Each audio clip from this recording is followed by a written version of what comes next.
guys, if you're new to Deception Bytes, hit the like and subscribe button and be sure to hit the bell to be notified of future videos. If you wish to support the channel, the links are in the description below. Now, fasten your seatbelt. Here we go. Okay guys, it's Michelle, Deception Bytes, and I am back for my second video, June 10th. It is Monday, and it is 10:28 p.m. Eastern Time. Now, I just uploaded the video on the helicopter crash in New York, and now I'm going to touch on some Q-related news for you, and this is probably going to be a quick video because I'm just going to touch on those things that I think are really necessary. Then, I'm hoping to get to my third video tonight. I don't know. No promises about that, but I'm going to try. All right, let's get moving here and let's go over here and get on with the Q-related news. Now, there are no Q posts for today, so we are following up with Q-related news. Now, this from Bruno Barking. Decode. Now, he is responding to this from Hillary Clinton, which we have gone over. I think Sunday's video, we went over this. No, Saturday's video, sorry. All right. We lost my brother Tony last night. It's hard to find words. My mind is flooded with memories of him today. When we walked into a room, he'd light it up. When he walked into a room, he'd light it up with laughter. He was kind, generous, and a wonderful husband. To Megan and father to Zach, Simon, and Fiona. We'll miss him very much. Now, Bruno Barking responds to that with a decode. We lost. See where she says we lost? We lost, game over. Hard to find words. It's hard to find words. Dead men don't talk, and they don't. My mind is flooded with memories of him today. Flooded, escape via water. Now, I don't know what that means because I do believe that he is actually dead. I don't believe that he escaped via water, so I'm not exactly sure what Bruno Barking is referring to here. I don't know. But she says flooded with memories of him today. Flooded, escape via water, full of memories. Evidence is against us. Kind. He'd light it up. Hang on here. Let me move this down a bit. He was kind, generous, and a wonderful husband. Kind, stay with our kind. Don't betray the club. Generous, betrayers will be similarly dealt with. Stay loyal. White House has it all. Now, that is his decode of this. I don't know. That is his opinion. I wouldn't doubt that there is a message here because remember, their communications are cut off. They have to communicate this way. And I think, they know what they're saying to each other and they get the communications. But remember, they don't have any other way to communicate. A lot of Twitter, their tweets and things like that are coded messages to others in the deep state and the cabal. And they're able to communicate that way, out in the open. So let's go on here. Thought that was very interesting. Now, this is interesting from, excuse me, there's a yawn taking over my face. I'm going to push through though because I want to get two additional videos done today. This from Tank, Senator Linda Collins, and of course that was the woman that was found murdered, and she was found wrapped in a tarp in her driveway. Senator Linda Collins was set to testify before a grand jury about crimes committed by Hillary Clinton concerning child trafficking. The tweet below has been deleted and Linda Collins was found dead wrapped in a tarp at her home. Yeah, and it was definitely murder and they are investigating it as a murder. Now, this is the tweet that was deleted. Senator Linda Collins, District 19, I have information that will lead to the arrest of Hillary Clinton. And she ends up dead. Interesting. Not surprising at all to those of us that are aware of the ever-increasing Clinton crimes. The body count is increasing daily right now, I do believe. Now, this is off the subject a bit, but I still want to cover it. Donald J. Trump, for 2 years, all the Democrats talked about was the Mueller report because they knew that it was loaded up with 13 angry Democrats. Oh my gosh. Is somebody yawning out there? Somebody must be yawning. You know how when somebody yawns, it makes everybody yawn? All right. I'll start this again without the yawn. For 2 years, all the Democrats talked about was the Mueller report because they knew it was loaded up with 13 angry Democrat Trump haters, later increased to 18. But despite the bias, when the report came out, the findings were no collusion and the facts that led to no obstruction. The Dems were devastated after all this time and money spent, $40 million. The Mueller report was a disaster for them, but they want to redo or do over. They are even bringing in at CNN sleazebag attorney John Dean. Sorry, no do-overs. Go back to work. I think he speaks for all of America at this point, really. Like, even the people that are against Trump are saying, okay, like, move on. Do your jobs. Move on. It's getting to be ridiculous, and it's costing the taxpayers an inordinate amount of money that could be better spent. I'm sure you agree. So, yeah, there's just, it's unbelievable what is happening in the Democrat Party right now. It really is, because they're not doing their jobs. They're too focused on pulling down Trump. And, you know, meanwhile, their districts are disaster areas. Really. I mean, Maxine Waters' districts, Pelosi's, you know, California's a mess. So, yeah. Let's go on. I can't remember what this is, but let's go take a look.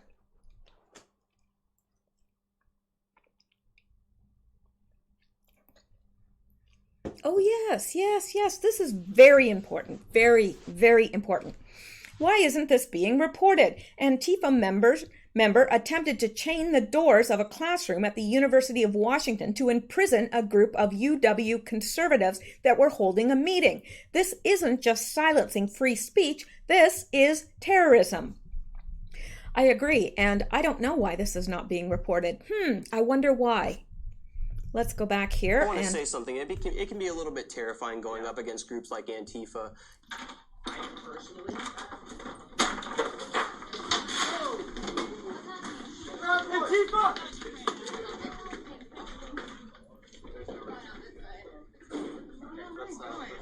So they tried to chain the door shut while these guys were inside having a meeting.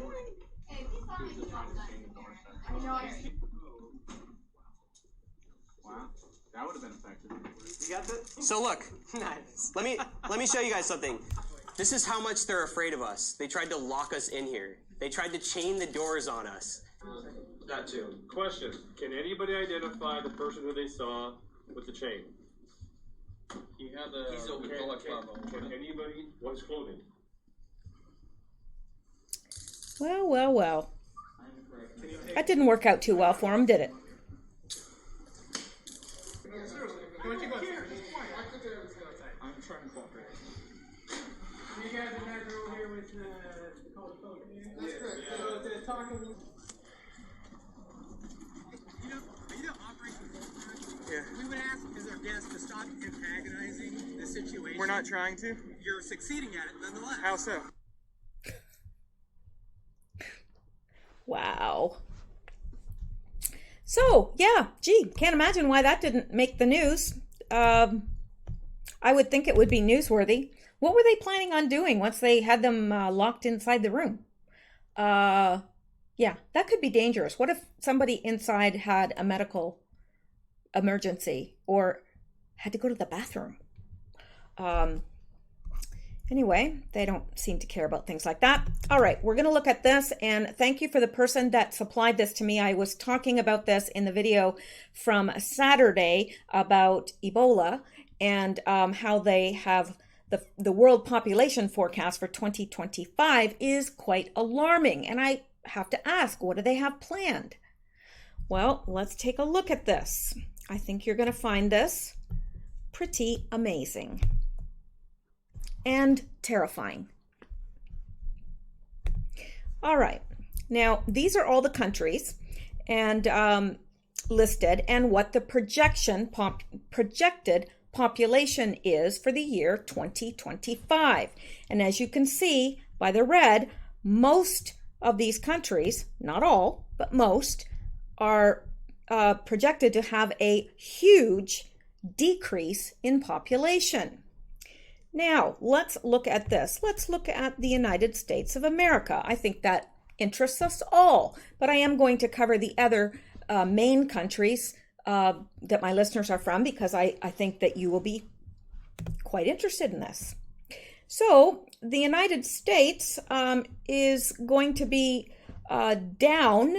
The population by 2025 is going to be down by 1 million people. 100 million people, rather. 100 million people. There are 327 million people in the U.S. right now that we know of. So from 327 million, they're going to somehow, the population is going to be reduced by roughly a third. So look at 3 people, yourself included. Look at 2 people, rather, yourself included. One of you isn't going to be here in the year 2025. Now, what they have planned, I don't know, but we know that they have planned on reducing the population for a very, very long time. Look at the Georgia Guidestones. It's all you have to do is use some place like DuckDuckGo, because it probably won't come up in the Google search, and search for it, population reduction. And just read article after article after article after article. Oh, they're planning it. They're planning it. Now, I'm not saying that Trump is involved in this. I would assume not. But certainly the deep state is. And I don't know how Trump would be able to stop the plagues that are coming upon us, and they are coming upon us. If you haven't seen the video I did about Ebola, you should watch it. And I've got even more information. I really could do a second video by now on that. But anyway, yeah, it's going to be decreased by 100 million. Now, right now in the US, there are 34 inhabitants per square mile. Now, that's taken. Some places they might have 68 inhabitants per square mile, but another square mile might not have anybody. So it's not literal in the sense, because obviously there are vast areas of the US that are unpopulated. But if you take that, it works out to be 34 inhabitants per square mile, and that will be down to 10 inhabitants per square mile. So roughly 1 out of every 3 people will not be here. And our GDP per capita will be down, of course, and purchase power parity will be down. Doesn't look really. Now, this was in 2017 that there was 327 million. There's probably more by now, obviously, because we have the huge influx of immigrants. And of course, we have people always being born. But to those people being born, we always have people dying too. So I'm not sure how that works out. But we know that population is going to be up 2019. And I don't know. It's going to be down by 100 million. That's a lot of people. What are they going to do with all those dead people? Think about that. 100 million people. That's a lot. Now let's go back and look at some other countries that might interest us. Let me see. Let's go up to, let's go to the UK. Is the UK here? Yeah, United Kingdom. Now, they're going to be down by 15 million people. And right now they have 66 million people. They're going to be down 15 million people. It's quite a lot. Not as many as the United States, but a lot. All right. Now, what other countries would interest people? Let's look at Canada and Australia. And let's do it this way. Easier to get to. Here's Canada. Canada, it has a population of 36 million. We have a very, very big country, bigger than the US, but we have far less inhabitants because vast areas of our country is not livable. You know, the far north. There are people that live there, indigenous people mainly, but most of our land, most of the people live about 80 kilometers from the border of Canada and the US, and the far north is uninhabitable. The far north anyway. Okay, so our population is 36 million. There are 4 inhabitants per square mile. Or square kilometer rather. Now that's interesting because apparently I have heard that we have the most space per person in Canada of any country.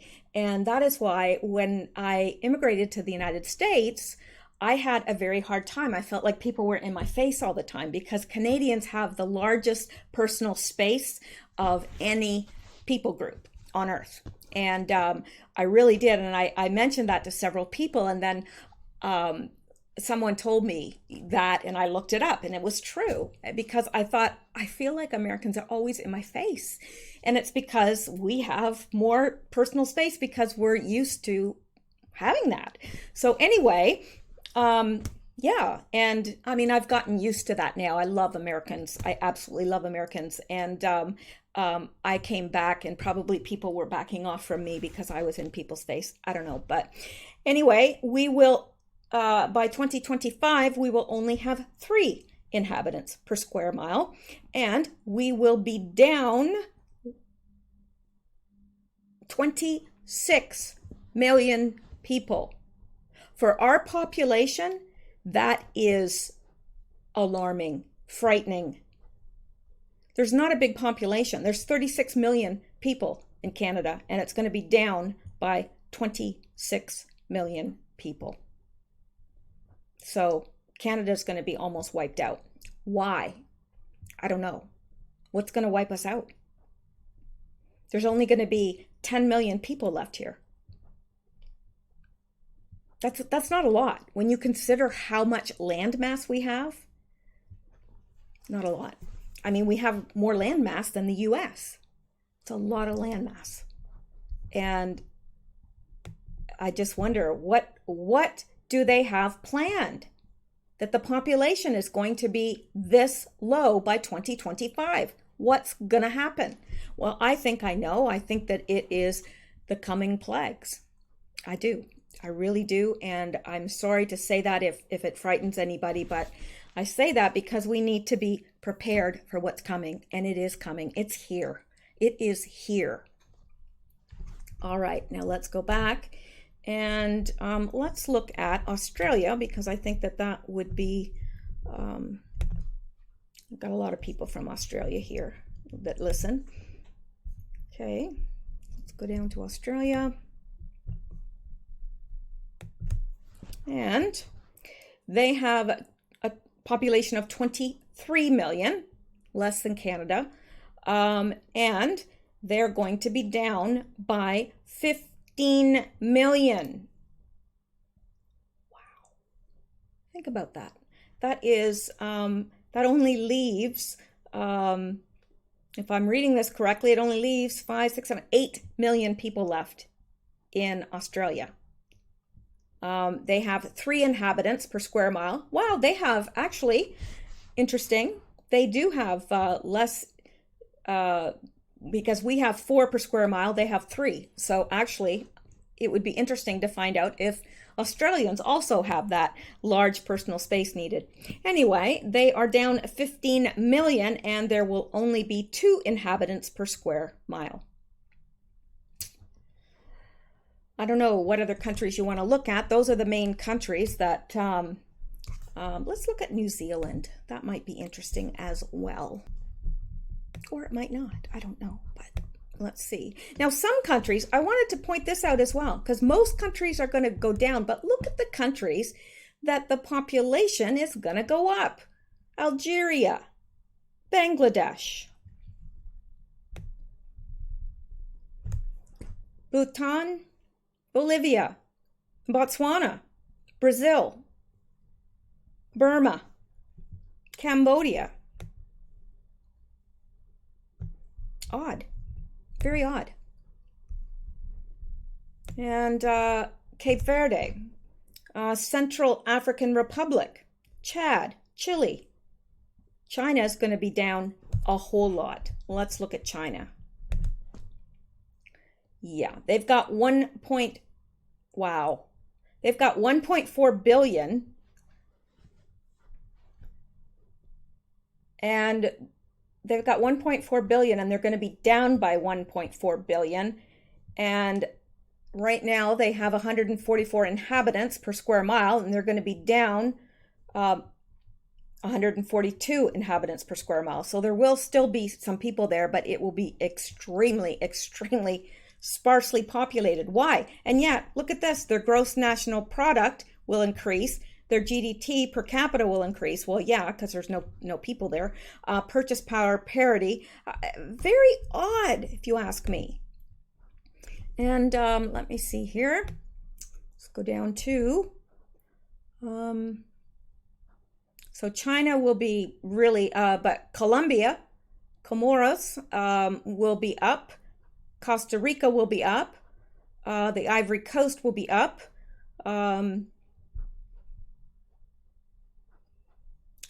Djibouti, Dominican Republic, Egypt, Eritrea, Gabon.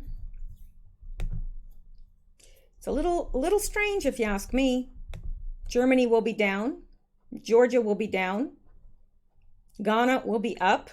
Like, this is odd. Like, I just can't put rhyme or reason to the areas that are going to be vastly depopulated and the areas where people are going to be. Guatemala, Guinea will be down. Honduras will be up. Odd. Hungary will be down. Iceland will be down. India will be up. Very, very up. It's going to be, let me see, that right now there are 390 inhabitants per square mile, and there's going to be 409 inhabitants per square mile. They're going to increase by 1.3 billion people in India. Weird. Now, are some of these people that are going to be, like areas like Canada and the US and China that are going to experience a vast emptying of people, are they going to be going to some of these other areas and relocating? I don't know. But let's get to, what was I going to look up? India's going to be up. Indonesia's going to be up. Iran and Iraq are going to be down. Ireland's going to be down. Israel's going to be down. Italy's going to be down quite a bit. Japan is going to be down a lot. Jordan, Kazakhstan, Kenya is going to be up. Now, would you think Kenya? Odd. It's just really odd. Kuwait down. Laos up. Latvia down. I'm trying to get to, what am I trying to get to? I forgot now what we were looking for. We were looking for something. Lebanon up. Liberia down. Libya down. Lithuania down. Luxembourg down. Macedonia, Madagascar, Malawi down. Malaysia up by quite a bit. Maldives down. Mali down. Malta down. Mauritania is going to be up. I don't even know where that is. Mauritius. And Mexico. Look at the increase in Mexico. Let's look at Mexico because that involves us as well. Okay, they have a population of 125 million. They have 63 inhabitants per square mile, and they are going to increase by 125 million. So it's going to double, and there's going to be, it's going to be up by 63 inhabitants per square mile. So the population is going to double. It's going to double. Why? I don't know. Wanted to show you guys this though, because it's quite fascinating. So I think that that's probably the countries that we need to look at anyway. Panama's up. Pakistan is going to be up. Papua New Guinea up. Paraguay, Peru, and Philippines up. Poland, Portugal, Puerto Rico, Qatar down. Republic of the Congo up. Now that surprises me, considering, you know, the disease, the Ebola that's there. I don't know what's going to happen. Romania down. Russia down. Rwanda up. Again, odd. St. Lucia down. St. Vincent down. Samoa down. Some of these countries, I mean, there are so many, and there's some tiny little countries that people forget about. And most of these are going to be down. Sierra Leone, Singapore, Slovakia, Slovenia, Solomon Islands are going to be up. Somalia and South Africa down. South Korea down by quite a lot. Spain down. Sri Lanka and Sudan up. Suriname down. Swaziland down. Sweden down. Switzerland down. Syria, Taiwan down. Tajikistan up. Tanzania down by a lot. Thailand down by a lot. Timor-Leste up. Togo, Tonga, Trinidad, Tunisia, Turkey down. Yeah, just Uzbekistan up. Vanuatu up. Vietnam up by a lot. Excuse me. Just, it's very odd. Yemen and Zambia down, but Zimbabwe will be up. Just very, very curious. Very curious. So anyway, let's go on here. I wanted to show you guys this because this is fascinating stuff. And obviously they're basing this on something. What are they basing it on? I don't know. All right, let's move on here. Now, this is interesting. When we Muslims uprise in Britain, we will come door to door checking everyone's Islamic status. You will be given a choice: convert to Islam or be eliminated. It's as simple as that. Now, I do believe in their minds it is as simple as that, and I have no problem believing that that would happen, because you can see what's happening in the UK right now. And I don't know if they're the majority yet, but it sure seems like they are.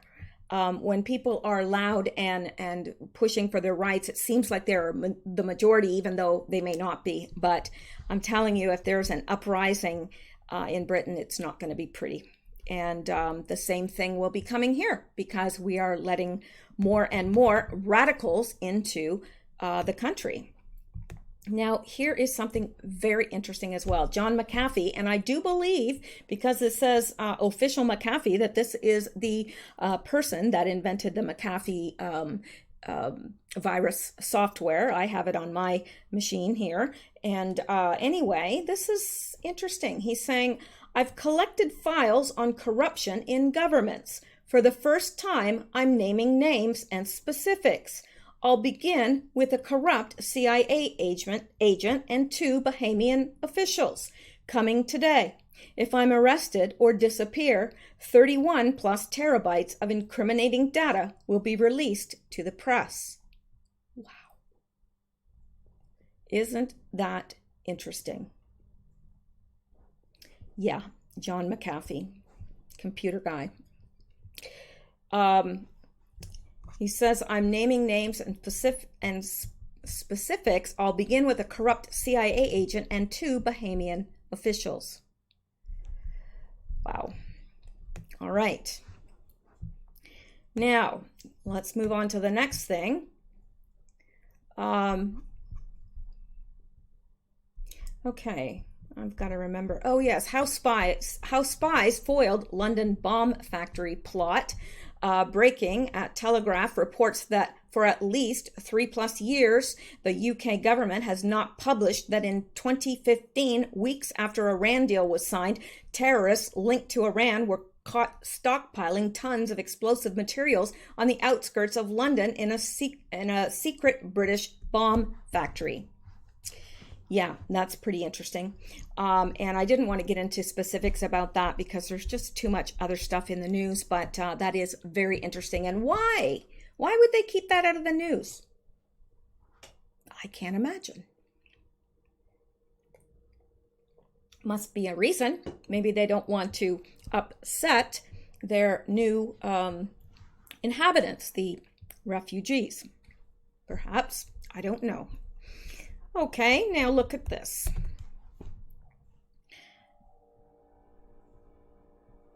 Can you hear that? That is my fridge. It is the loudest fridge at times. It makes the loudest noise.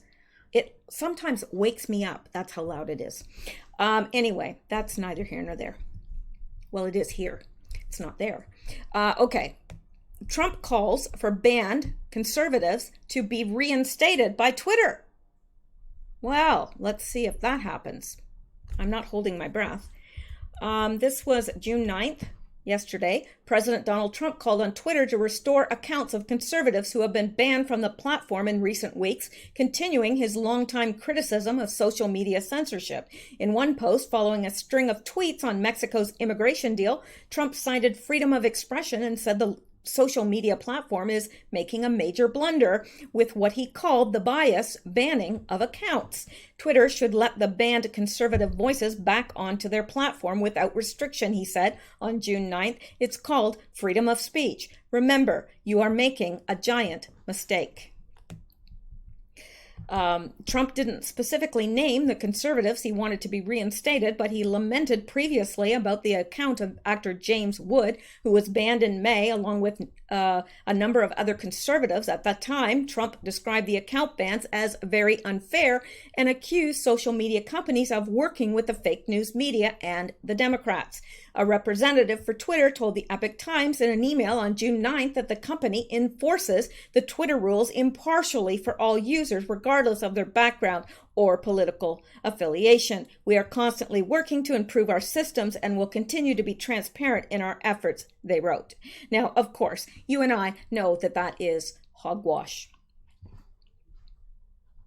for lack of a better word. The account bans prompted the White House in May to launch a survey asking people if they felt they were being discriminated against for their political views on social media platforms. The survey site, which has since been closed, now states that too many Americans have seen their accounts suspended, banned, or fraudulently reported for unclear violations of user policies. The White House said they received thousands of responses.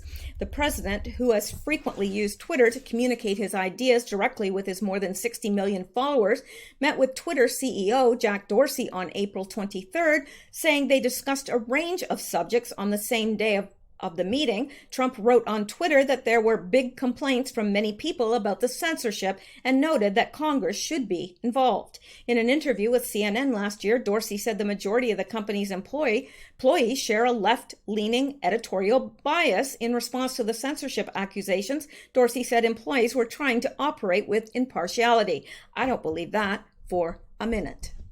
And I don't think you do either. We need to constantly show that we're not adding our own bias, which I fully admit is more left-leaning, he told the network in August. I think it's important to articulate our bias and share it with people so that people understand us. But we need to remove all bias from how we act and our policies and our enforcement. In undercover videos released by Project Veritas, in January, multiple current and former Twitter employees indicated that the company censors conservatives and shadow bans people who express conservative viewpoints. Shadow banning is the practice by social media platforms of reducing or blocking the visibility of a user's content. At a hearing in April of the Senate Judiciary Committee on the Constitution, Republican lawmakers accused Google, Facebook, and Twitter of discriminating against conservatives and of stifling free speech. The companies denied their platforms were politically biased. If we have tech companies using the power of monopoly to censor political speech, I think that raises real antitrust issues, said Senator Ted Cruz, who chairs the subcommittee at the hearing. Now, I'm not going to go on into this because, that's it anyway. but I mean, we're all aware that this is happening. They can say that they're not and that they're trying to, you know, act in an unbiased way, but we know that that's not true by the people that they ban and the people that they don't ban. So yeah, we know exactly what's going on. They're not fooling us, and I'm glad that Trump has called them out. I just hope that something is done quickly, because the 2020 election is coming up, and they are, by banning all conservatives, they're banning that viewpoint, and they're banning people from seeing that viewpoint, which is the whole idea.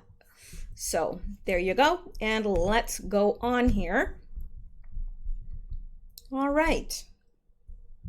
Now this is very interesting because Obama tweeted that orange is the new black or something. I can't remember what he said exactly, but here we have Bette Midler saying hashtag wear orange, say yes to life.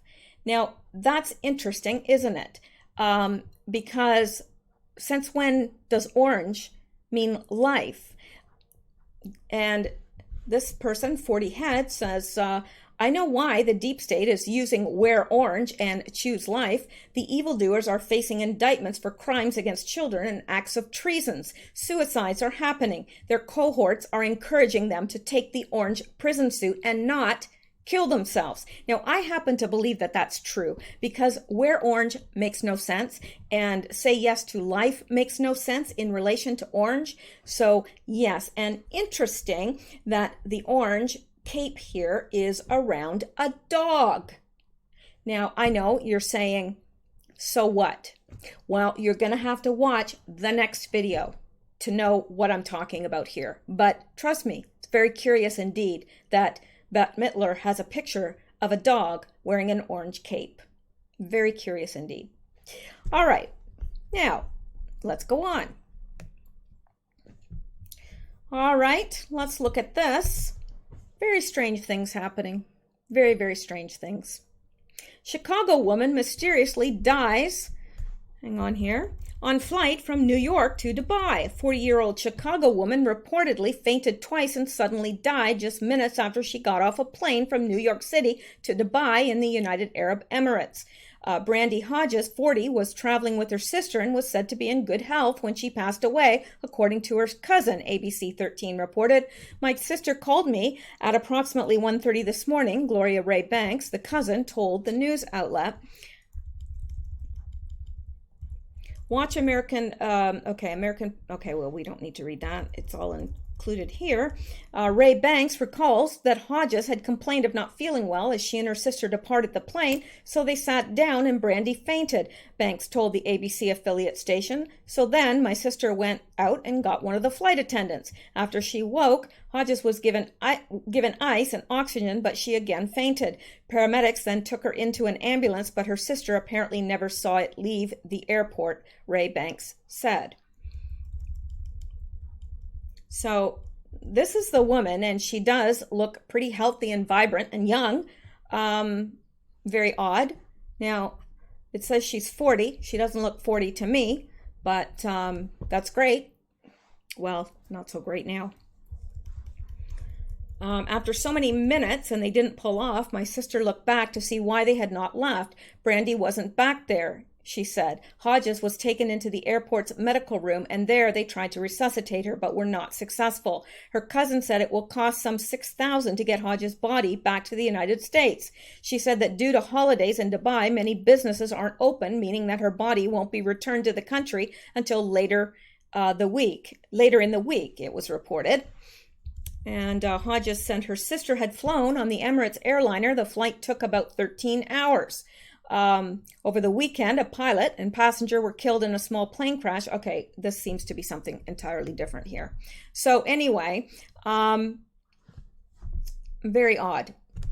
And I don't know, because with all the strange illnesses going around, I just think it's odd that a healthy woman would get on the airplane feeling perfectly fine. 13 hours later, she gets off the airplane and dies. I don't know. There's no word that anybody else on the plane was sick, so I don't know what it could have been. And they don't either. But it's curious nonetheless. So let's go on here. and push ahead. Now I'm going to skip this one for now. And as you've heard, probably, and I did cover this, I think, in my report on Ebola, it's not just Central Americans, hundreds of migrants from Texas, or hundreds of migrants from Africa arriving in Texas. And I believe I've covered this before, so I don't think we need to, but it says roughly 350 immigrants from the Congo are expected to arrive in San Antonio in the coming days, leaving the city scrambling for French-speaking volunteers. I'm going to get out of here. All right. Sorry, trying to rush this through because it's getting late and I'm getting tired. Okay, if a developer, now this is good, by 8% Revolt. I really like this person. I follow them on Twitter and they do have some very interesting stuff. If a developer writes software that costs millions of dollars to produce, is easy to use, is powerful, and gives it to you for free, they are not doing it because they love you. Google, Facebook, Twitter, etc.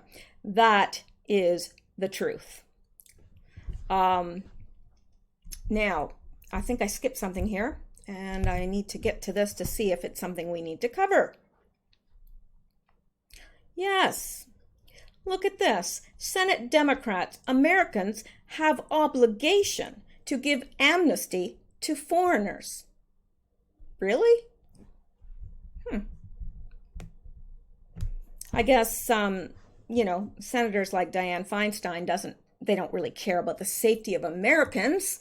No, let's bring all the people from the Congo over. All the infected people and all those infected with dengue fever. Yeah, bring them all over. A group of Senate Democrats say American citizens have an obligation to give amnesty to potentially millions of foreign nationals living in the United States who they say have earned the right to be in the country. Oh, really? They've earned the right, have they? After House Democrats and 7 House Republicans passed an expansive amnesty to any illegal alien claiming to have arrived in the U.S. as a child, Senate Democrats are now demanding the Senate do the same. Senators Dianne Feinstein, Chris Van Hollen, Ben Cardin, and Tim Kaine are urging the GOP-controlled Senate to pass their amnesty plan, which gives nearly 500,000 foreign nationals living in the U.S. on temporary protected status a pathway to American citizenship. Okay, well, that is a little bit different than just allowing that, saying, they all have a right to amnesty.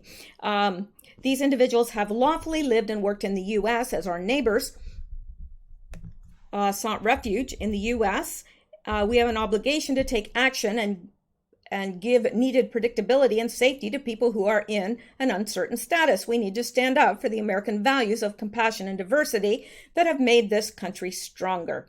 Feinstein said that the 440,000 foreign nationals who would receive the amnesty have earned the right to permanently stay in the U.S. The Senate needs to follow the House's lead and pass these important protections for immigrant families who have been living and working in the United States for decades, Feinstein said. After fleeing wars and natural disasters, these families have established deep roots in our communities and earned the right to remain together here in the United States. I think it should be evaluated on a case-by-case basis.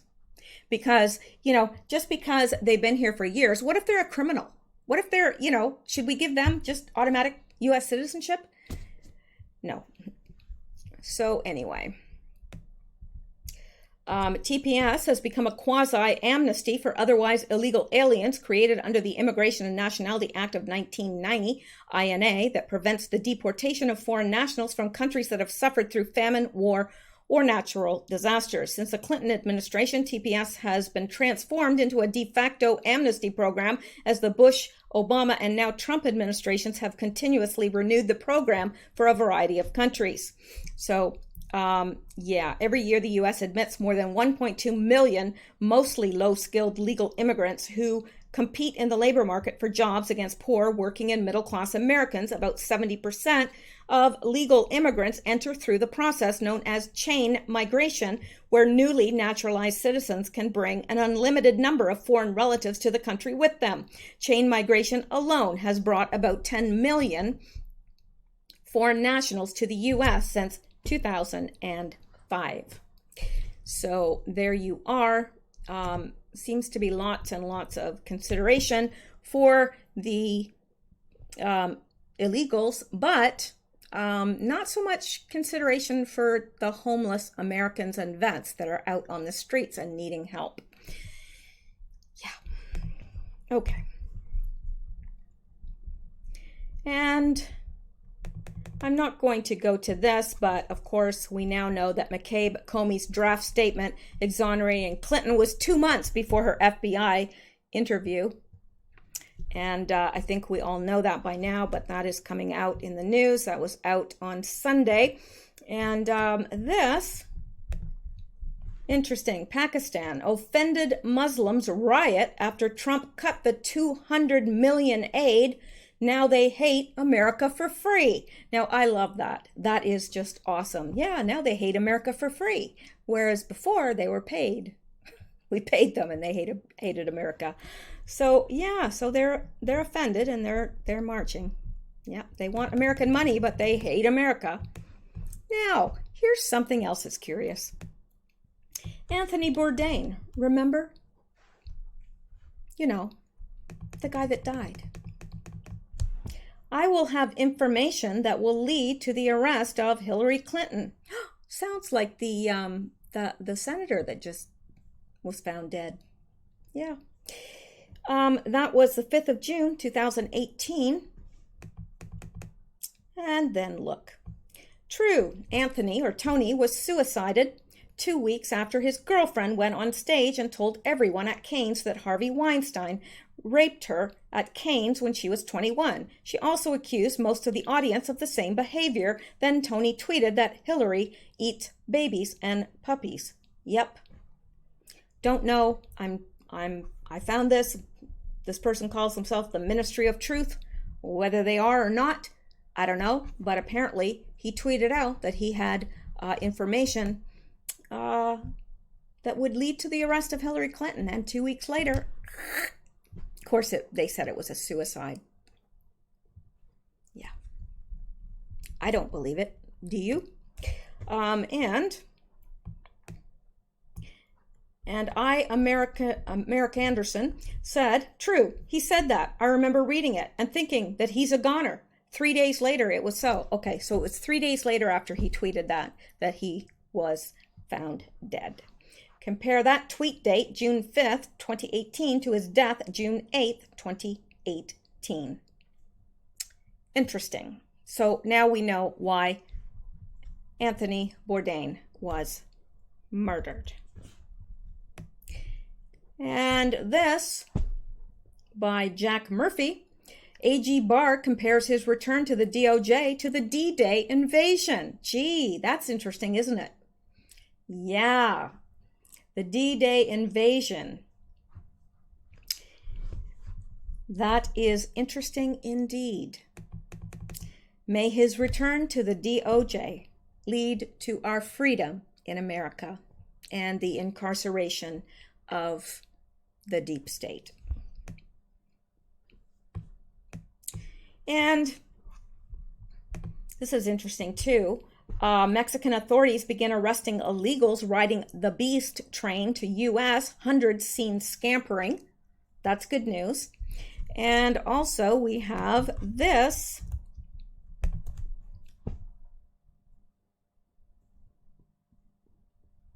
Teflon Tony Rodham, the Clintons' shady ID, I guess, or shady id, I don't know.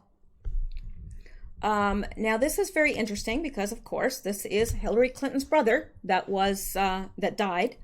Nobody knows yet the cause of death. Well, I think we do. Come on, I think we all do. If it's somebody that Hillary knew, yeah, we know the cause of death. Sitting in a courtroom 3 years ago after skipping out on a sizable legal bill, Hillary Rodham Clinton's youngest brother struck a reassuring tone. Don't worry, the money is coming. I deal through the Clinton Foundation, Tony Rodham said. According to court transcripts uncovered by the New York Times, he gave his word that Hillary and Bill were setting him up with Haitian government permits to build a $22 million housing development in the earthquake-stricken country. Did that ever happen? No. I hound my brother-in-law, but it's his fund that we're going to get the money from, Rodham explained, promising a $1 million check once the Haitian government paved the way, enough both to cover the outstanding legal fees and take his family to Disney World. The construction deal fell through, but Rodham managed to settle his debt, and the next year he got another crack at making money in Haiti's heavily regulated economy when he joined the advisory board of a company, VCS Mining, which was developing a gold mine on the island. He'd met the company's CEO at a meeting of the Clinton Global Initiative. I go to see old friends at the meeting, Rodham told the Washington Post, but you never know what can happen. No, you never do. Not when you're related to the Clintons. From the moment the Clintons walked through the White House doors in January of 1993, Rodham has proven remarkably adept at harnessing their political horsepower for his personal gain. Well, isn't that true of all the Clintons or anyone associated with them? His schemes don't always pan out, and they've caused numerous headaches for Hillary and Bill, but Rodham's fortunes have always been tied to theirs, his bank account waxing and waning in time with the Clintons' political prospects. He may lack their sophistication, but to many observers, Tony is the unvarnished embodiment of the Clintons' decade-long dance with crony capitalism. I would agree. Rodham sits atop a pile of money acquired through a vast tangle of enterprises, just a little less secret and complex than those of his sister and brother-in-law. There's really no better definition of what this is, said Dave Boise, president of the conservative group Citizens United and a longtime Clinton foe. This is a person who is not directly the principal, but he's the brother, or in the 1990s, the brother-in-law of the president, using these open doors of family to shake people down. Tony is the unvarnished embodiment of the Clintons' decade-long dance with crony capitalism. A sibling's power is tremendous, says presidential historian Doug Weed. In many parts of the third world, the sister gets the Coca-Cola franchise and the brother gets to build the big shopping center. Now, unfortunately, that kind of corruption exists in the United States.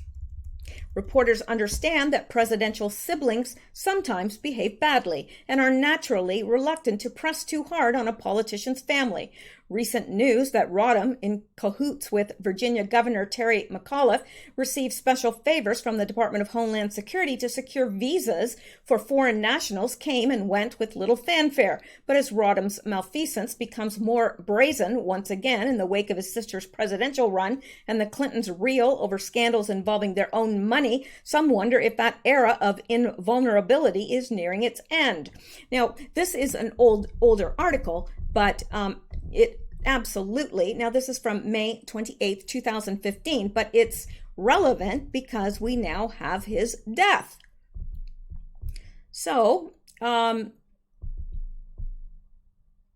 yeah, it's the same dynamic, the same phenomena you see all through history from James Monroe to modern times, said Weed, but you never see it quite on this level, this fragrant, this in-your-face, this arrogant. Rodham led a hard scramble life before his brother-in-law's ascension to the White House. He struggled in school, trying twice but ultimately failing to earn a college degree. He worked as an insurance salesman, a repo man, and a prison guard, sometimes relying on the Clintons to secure even these unglamorous gigs. For nearly 10 years, he lived with older brother Hugh Rodham in a South Florida condo, working as a private detective and a process server. Everything changed after Bill Clinton's 1992 nomination when Rodham suddenly gained employment as a constituency outreach consultant with the Democratic National Committee. He didn't hold the job long. From the get-go, he seemed more interested in leveraging his White House connections to pursue exotic business ventures. In 1997, while working as a consultant for the company trying to break into post-Soviet Russia, Rodham arranged a meeting between Bill Clinton and the mayor of Moscow, who was rumored to have mob ties. That success led to more work in the former Soviet bloc, and in 1999, he and brother Hugh worked with politicians and government officials from the ex-Soviet state of Georgia to develop a 118 million hazelnut exporting business. The Rodham brothers caused an international crisis when a rival of Georgia's U.S.-backed president touted his meeting with them as a White House seal of approval. The deal was ultimately scuttled, but Rodham continued to meet with other third world strongmen, including the autocratic prime minister of Cambodia. His foreign ventures died down for a time after the Clintons left office and his finances crumbled. Hillary Clinton would later say that this was the time her family was dead broke. So her brother, of course, suffered too. By 2007, he was behind on his mortgage payments and owed his ex-wife $158,000 in alimony and child support. But, as usual, Rodham's fortunes rose with those of his sister. His work picked up again when Hillary was tapped as Secretary of State in 2009. Using the Clintons' foundation charitable work in Haiti as a vehicle, Rodham energetically sought business opportunities in the island's nation's tightly controlled economy. By 2013, he was working for VCS, the company developing a controversial gold mine in Haiti.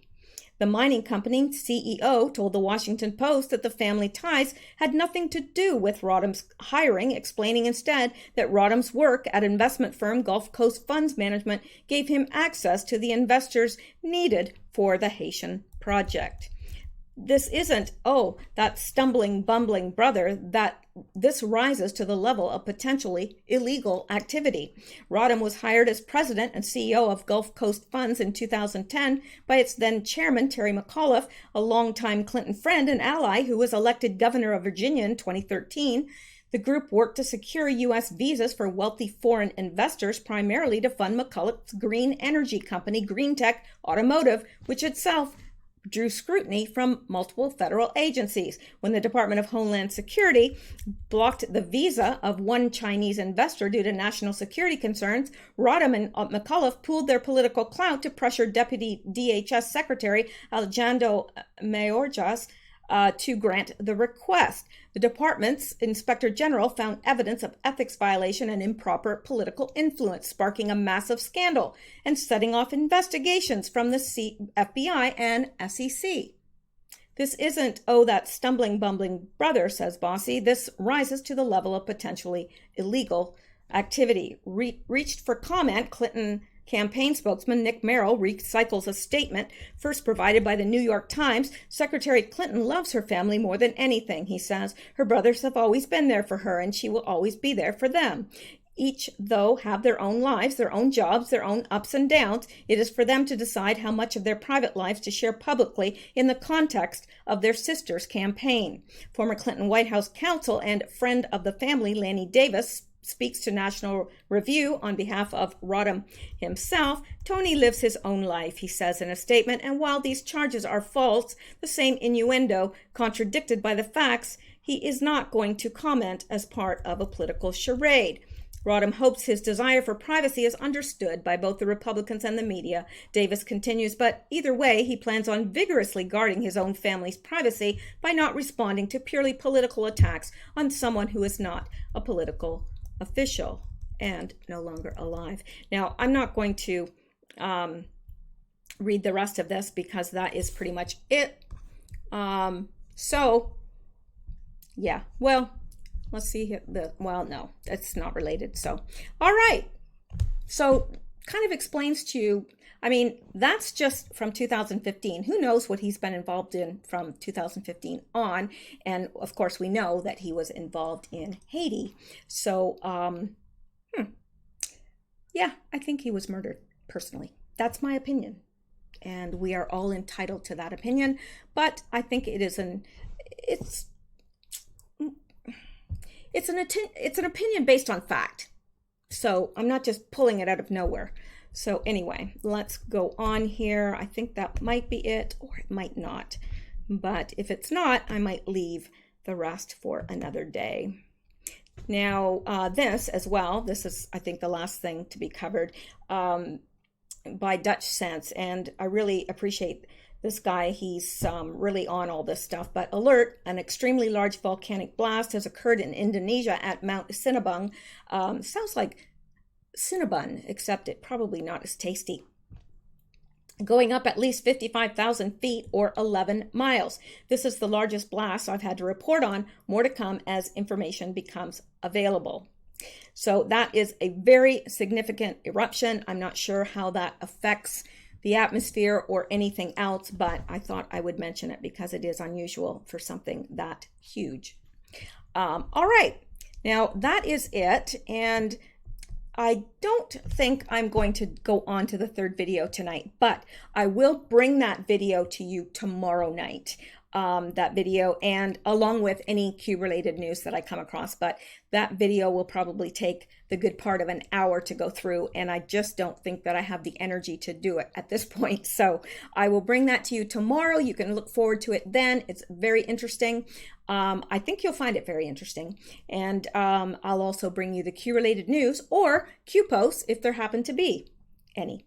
So there you go. I hope you guys have a great night. Thank you guys, those that support me on Patreon and those that throw me a cup of coffee every now and then. It sure does help. And I appreciate you. I appreciate all of you, whether you contribute or not. You're always welcome here. And also, I appreciate the prayers and the support and encouragement. I really do. You guys are the bestest. So anyway, you guys sleep well, stay safe, see something, say something. Really, I think we're entering some dangerous times ahead. So I mean that in all sincerity. See something, say something, stay alert, and keep seeking truth. Good night.